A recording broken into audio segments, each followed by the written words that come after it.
OEB TV, uma realização da Ordem dos Economistas do Brasil.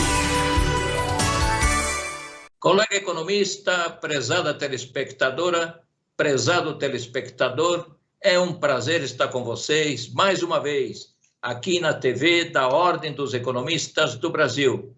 E tenho a honra, o prazer de receber hoje como entrevistados a doutora Vanessa Mateus, que é juíza do Tribunal de Justiça do Estado de São Paulo e presidente da APAMAGES, que é a Associação Paulista dos Magistrados. E também o prazer, a honra de estar novamente com o meu querido amigo, o economista, professor Dr. Roberto Troster. Troster, é um prazer estar contigo, é um prazer estar com a doutora Vanessa, para um evento extremamente importante, porque é o lançamento de um livro que eu julgo extremamente importante, tão importante eu julgo, que está sendo patrocinado também pela Ordem dos Economistas do Brasil. E é um livro que apresenta um conjunto de propostas para um Brasil melhor. Troster, fala um pouquinho sobre o livro em si e depois vamos pedir para a doutora Vanessa para que diga exatamente o conteúdo do livro. Bom, o SEDES, que é o Centro de Estudos em Direito Econômico e Social, é um think tank que está capitaneado pelo João Grandino Rodas, que foi reitor da USP, diretor da São Francisco. Eles têm várias atividades e, entre elas, um mestrado, stricto sensu, e a primeira turma do mestrado, da qual a Vanessa e outros 26 juízes fazem parte, além de 7 economistas, participaram. A matéria foi o direito como instrumento de política econômica. Eu vou explicar o que é isso. Política econômica, geralmente a gente fala de política fiscal, política cambial e política monetária. O direito como instrumento é como as regras mudam o Brasil. Eu vou dar um exemplo, até preparei. Vocês veem isso daqui, uma bola. Dependendo das regras, você pode dimensionar o tamanho da bola, virar um jogo de basquete, virar um jogo de futebol, virar um jogo de tênis, de vôlei, quer dizer, as regras são os que determinam o jogo, né? Obviamente, os jogadores e os juízes são necessários, mas o ponto dessa metáfora é que boas regras fazem bons jogos. Aí, nesse curso de mestrado, os alunos tinham que fazer um trabalho na matéria, mudando uma regra, né? E eu fiquei muito surpreendido. Quer dizer, esse foi um livro não planejado, sabe como existe gravidez não planejada? Foi um livro não planejado, porque eles iam fazer o trabalho de fim de curso.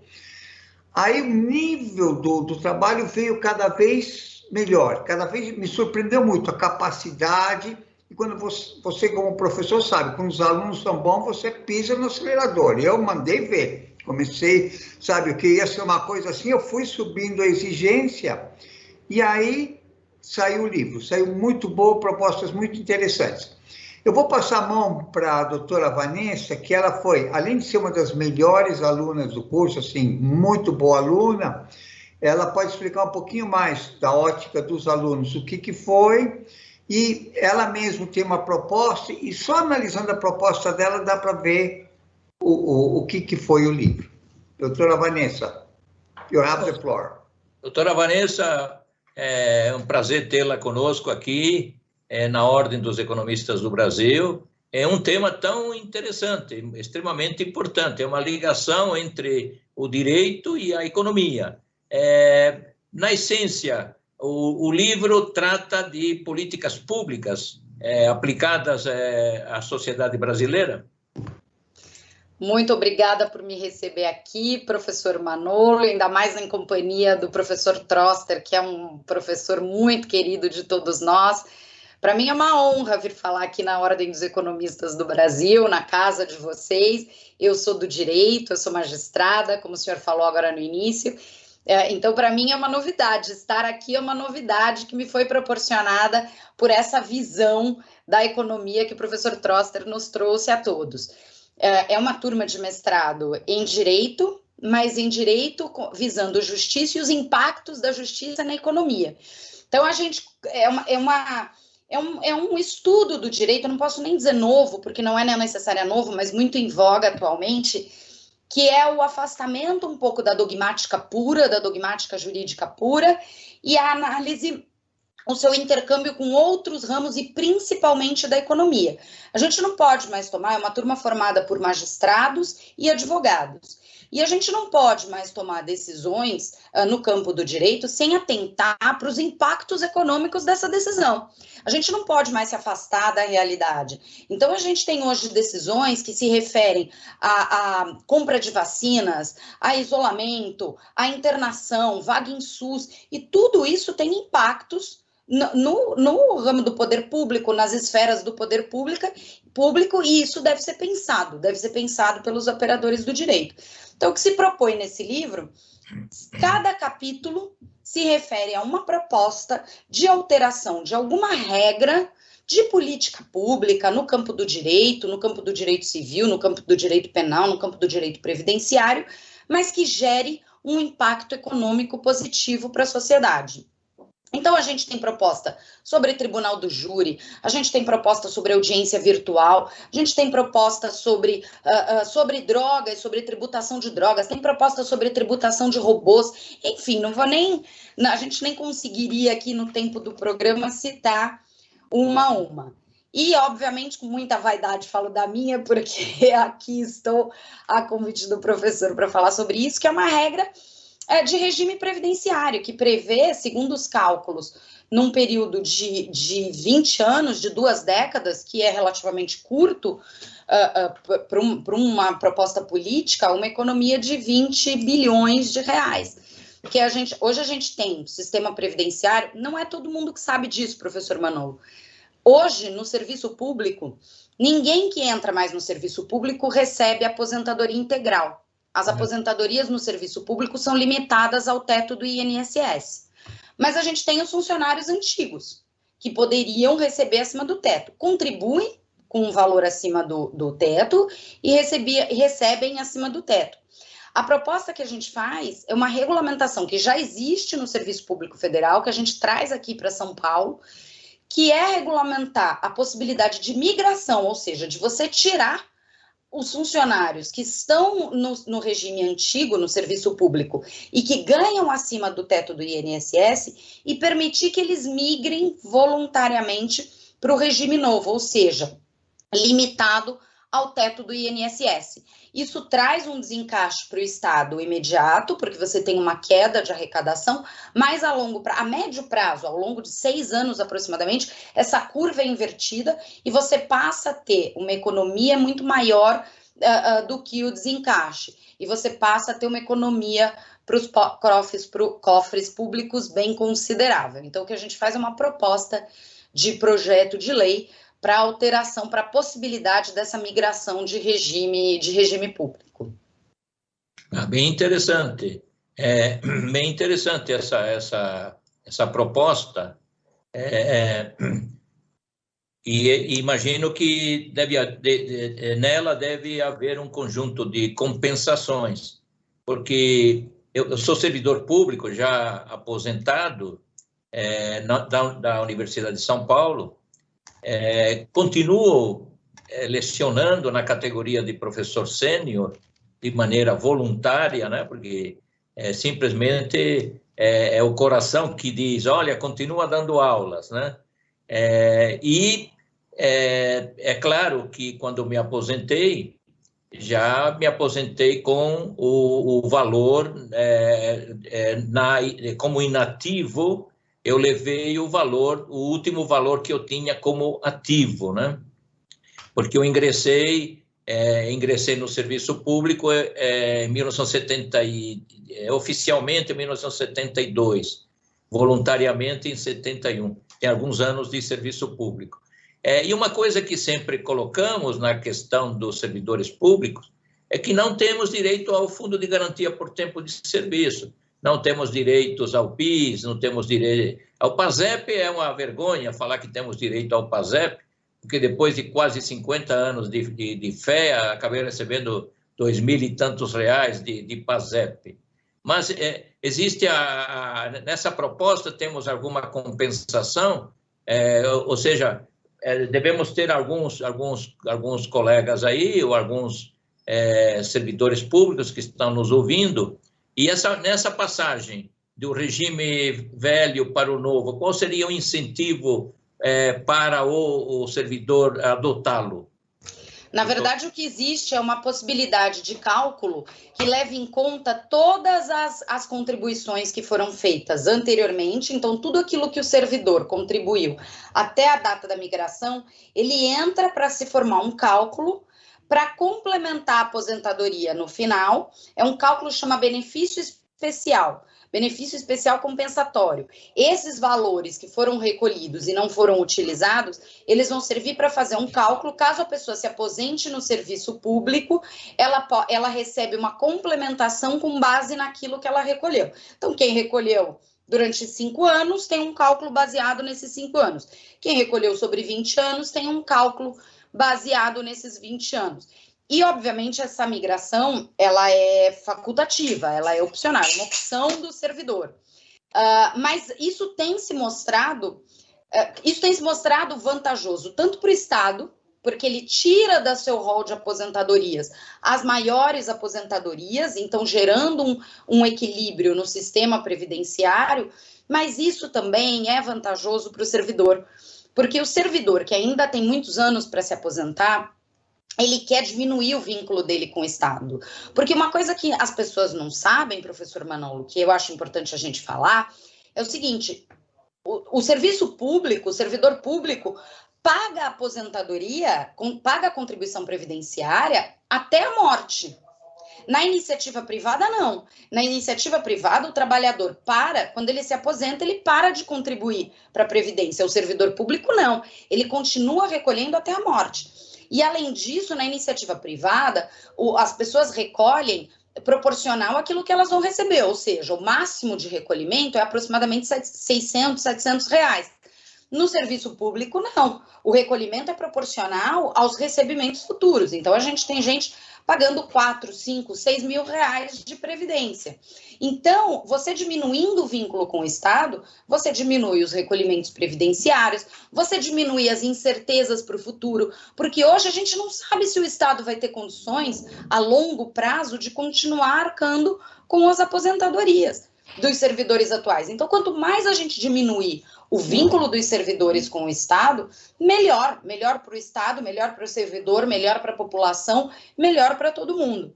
Então, essa é a proposta, que o Estado de São Paulo, inclusive já existe previsão na Constituição de São Paulo, o que não existe é a regulamentação. O que a gente propõe é um projeto de lei que regulamente uma previsão constitucional. E você fazendo isso, o setor público, né, a gestão governamental de agora, ela permite que você vá tirando aos poucos e vá diminuindo cada vez mais o déficit do sistema previdenciário. Bom, é um tema, hein, Troster? É um tema bastante interessante e atual, né, sobre as finanças públicas. De fato, doutora Vanessa, nós, servidores públicos, eu estou na inativa, embora continue lecionando, de um ano para cá, houve uma mudança na Previdência, uma reforma da Previdência aqui no estado de São Paulo, e a nossa alíquota de contribuição aumentou sobremaneira, viu? Aumentou sobremaneira. Penso eu que deve estar em torno de uns 16%, 17% ou 18% do valor, enfim. Ela é calculada por faixas etárias, mas a média é de 15%, 14,5%, 15%, o que não ocorre na iniciativa privada. Olha, essa questão que a doutora Vanessa está colocando é extremamente importante, bem que ela colocou. Algo tem que ser feito para não colocar em risco as aposentadorias futuras. Estamos indo para uma situação de muitas dificuldades para o próprio setor público. ele precisa de dinheiro para alocar em políticas públicas que beneficiem a sociedade de maneira geral, mas sabemos, por outro lado, que a folha de pagamento do servidor público ela é muito forte, é muito importante na questão orçamentária, não só do Estado, mas do município, enfim, e também a nível federal. Então, é um trabalho muito interessante esse que a doutora Vanessa está dizendo. Muito interessante e muito importante. Eu faria dois comentários. O primeiro é que você faz... mostra, doutora Vanessa, essa é a capa do livro. Manolo, professor Manolo, essa é a capa do livro, O Direito como Instrumento de Política Econômica. Está um pouquinho... Põe para trás, doutora Vanessa, aí, mais para frente. O direito como instrumento de política econômica. É muito interessante esta relação. Eu vou pedir desculpas pela minha câmera, eu troquei o equipamento e a câmera não veio com uma definição boa, mas ele, além desse texto que trata de orçamento público, a gente tem sobre audiências, a gente tem sobre tributação. É um livro muito interessante e gostoso de ler, até porque o professor Troster, que é o nosso editor, não deixou ninguém enrolar, ninguém fazer textos longos, ninguém fazer textos cansativos. É um livro gostoso de ler, tem várias propostas aí que eu acho que a Ordem dos Economistas pode abraçar e nos apoiar para colocar em prática. Sem dúvida, doutora Vanessa, já estamos apoiando no dia do lançamento, previsto para o dia 19 agora de agosto, né?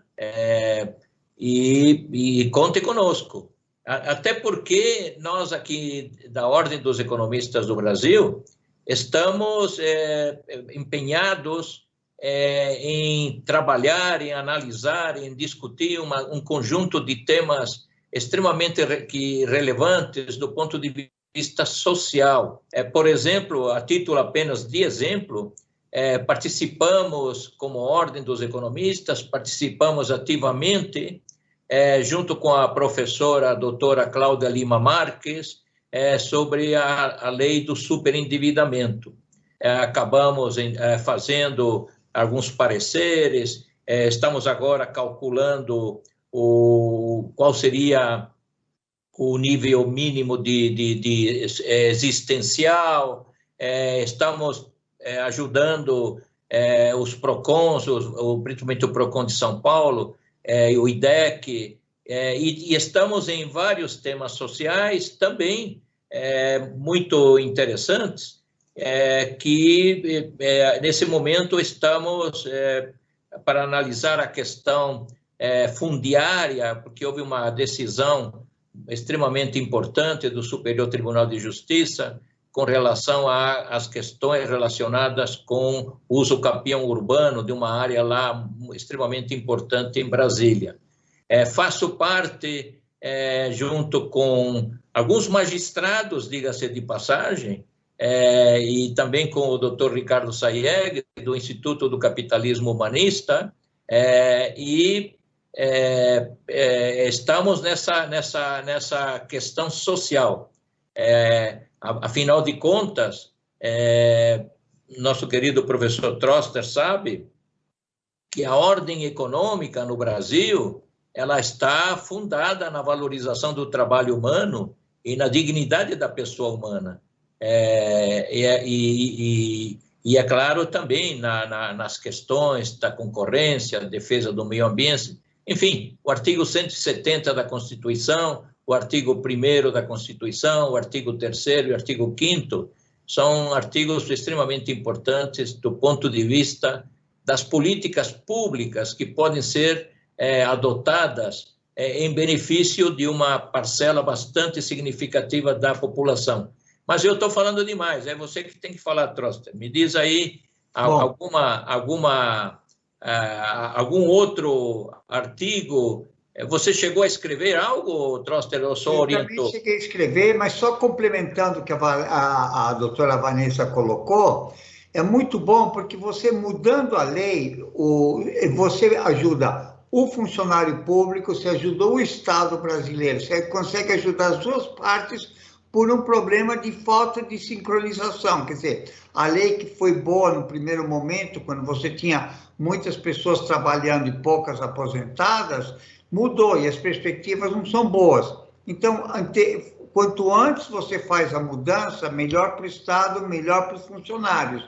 Senão vai acontecer a mesma coisa que aconteceu com a Previdência Federal, que demoraram muito. Em vez de você ter feito a reforma 30 anos atrás, teria sido muito mais fácil de fazer agora. Então, não só é importante e relevante, como uma medida urgente. Eu fiz um artigo, né? O meu foi sobre o setor bancário, cada artigo tinha que ter uma proposta. Então, nesse sentido, eu falava, essa ideia de que o livre mercado vai levar uma eficiência paretiana para os economistas, né? Não é verdade. Isso, você tem falhas de mercados, tem uma série de distorções que mostram que você tem equilíbrios perversos. E o segundo ponto é que o paradigma do sistema financeiro atual é da época da moeda inflacionária. Você ainda continua com indexação, compulsórios, tributo crédito, tudo isso que não faz nenhum sentido no Brasil de hoje. Mas tem muitas coisas interessantes. Por exemplo, uma das juízas falou, olha, tem varas que estão sobrecarregadas de trabalho e outras que não têm quase nenhum processo, tem muitos poucos processos. Por que não realocar os recursos humanos de acordo com a quantidade de processos que as varas têm? Algo que é mais ou menos óbvio para um economista, e talvez não seja tão óbvio, mas só essa medida vai dar um judiciário, com a mesma quantidade de gastos, vai dar um judiciário mais eficiente para todo mundo. Quer dizer, você mudar um pouquinho a alocação, quer dizer, só fazer uma continha de três simples, e você melhora a vida de todo mundo. E começar um pouquinho mais, quer dizer, você na tributação, eu queria contar 3 casos interessantes. Uma juíza, doutora Tereza Magalhães, ela falou, bom, a proposta dela foi mesma renda, mesma tributação. Aí ela parou para pensar, opa, eu vou ter que pagar mais imposto de renda com isso? É verdade, ela falou, mas eu estou disposto a pagar mais imposto de renda para ter mais justiça. Não é justo que alguém ganhe com a mesma renda seja tributação diferente.